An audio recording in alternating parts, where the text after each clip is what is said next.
Wednesday, everybody. I'm back with another Wednesday Wisdom. And yes, I am standing up today for the first time ever. And I highly recommend it, by the way. If you don't have one of those standing desks, it's worth the investment. Mine is a makeshift one with a couple boxes, but those are minor details. So on today's Wednesday Wisdom, I am going to be talking to you about the talking points that I believe all advisors and business owners should be leveraging and using with clients during Q4 and at year end. And this is more than just talking points, by the way. I'm not going to be talking about the markets. What I really want to do, and the underlying theme of this Wednesday Wisdom, is that there are times where I want advisors to strategically and intentionally talk to the consumer and to clients, not as their advisor, but as the CEO of a business. And I often say to advisors, if you want the client and prospects and COIs to recognize your practice as a durable and sustainable business and enterprise, then there have to be times where you talk to them like a business owner or CEO would. And as I'm talking through just a couple of points, and hopefully this video is shorter than the usual, I want you to imagine those messages that you get from the CEO of Delta or Verizon or Marriott, right? We're all on those email chains. And every once in a while, we get sort of a state of the union from them, letting us know as the client, even though we don't have a relationship with them, what they're doing, how they're leading, what they're changing about the business, and ultimately how they're working to make our experience better. And this is a habit, a communication habit that I want advisors to develop and hone in 2021. And not just speak to the clients as CEO at year end, but maybe get in the habit of doing it at the end of every quarter. And so here are the types of messages you should be giving to clients. The first thing is always really important to start with the State of the Union, your perspective on the year that just passed. And I often give advisors, and clients will recognize this, what's the one word you would use to characterize this year? I do that going into a new year and then as a look back. And so feel free to use that with clients as well.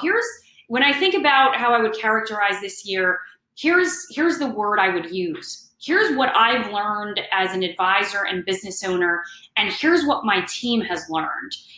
And I learned this, by the way, folks, especially last week when I shared a personal letter to my Wednesday Wisdom group.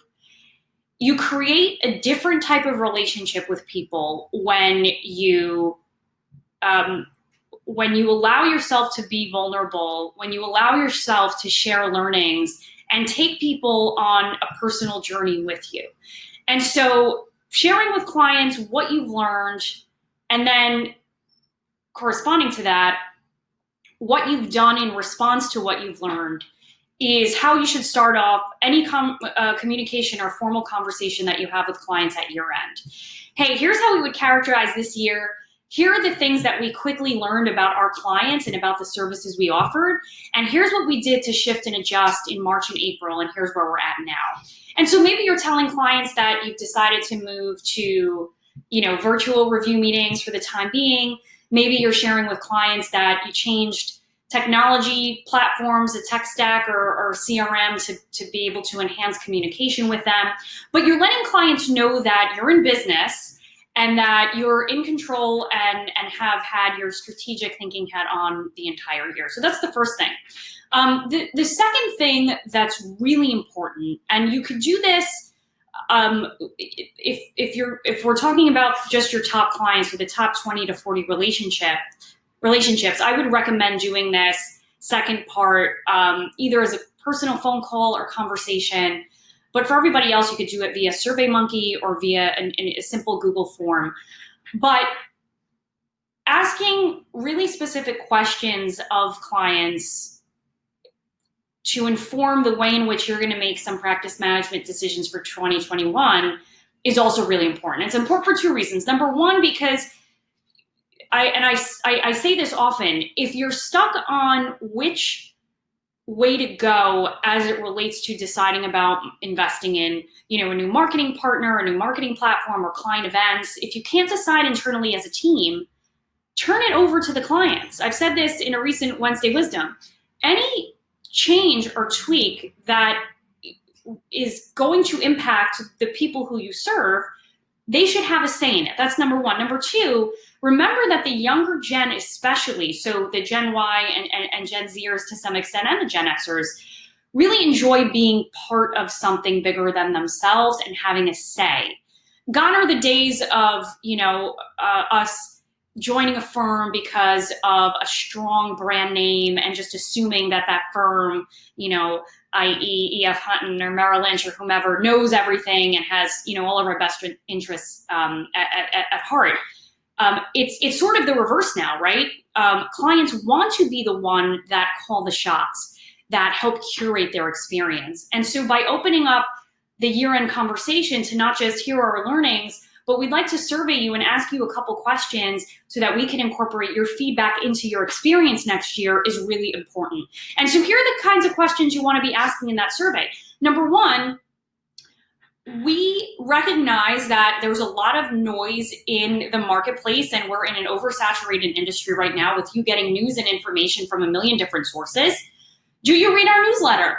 I have so many advisors who ask me, hey, we send out this newsletter. Do you think we should continue sending it? Look at the data, ask the clients. If you don't have a lot of open and click rates, then that could end up working against you. Several years ago, I wouldn't have said that. Just having your brand name out there was important. Now, if clients know that you're sending something without any intentionality that's not customized to them, they'll be totally turned off by the experience. And so asking them, hey, do you read our newsletter? If not, what information do you find really valuable, and what's the best way to bring you that information? I also recommend sometimes giving people choices. I'm a big believer in the open-ended questions, but sometimes it's okay to be a bit closed-ended, especially if the question has to do with something we have to deliver. So what type of information would you find most valuable from the below? Our personal insights, our thoughts about the markets, information that doesn't have to do with investment management, etc. The second thing I would ask clients is that, hey, we are still in a holding pattern and still operating in a virtual only world for right now, but we miss you. And we want to try to create experiences that help us continue to get to know you and your families. And so what digital or virtual experiences from the below would you be interested in attending next year? Virtual wine tasting event, virtual cooking class, investment management panel where you can hear from thought leaders, et cetera, et cetera. The third thing I would say, and here's where we really tie into wealth management versus just investment management or risk management.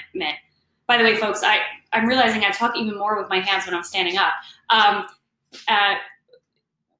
Always letting clients know and reminding them that you're in the business of comprehensive wealth management and not just one silo. The third question is, what resources, and of course you can ask the question of what could we be doing better? How do you think, what did we help you achieve during this year, during this chaotic year? What could we have done better? But the last question is, what additional resources or connections to other advisors or centers of influence could we provide you access to? What other resources or connections to center of influences or centers of influence or professional advisors could we provide access to? Maybe you don't word it exactly that way, but the idea being you are the conduit, you are the center of the relationship, and have access to additional resources that potentially you could bring to clients, constantly and consistently letting clients know that you're in business, that you're working on the business, that you're working to grow the business, and that you're doing it for them is the point of this. And so I hope that was helpful. I hope that helps you craft your year-end communication to clients. I always say this is going to be short, but I'm right up on 10 minutes. So thank you for listening. Curious to hear your thoughts, and I will see you next week, same place, same time. Take care.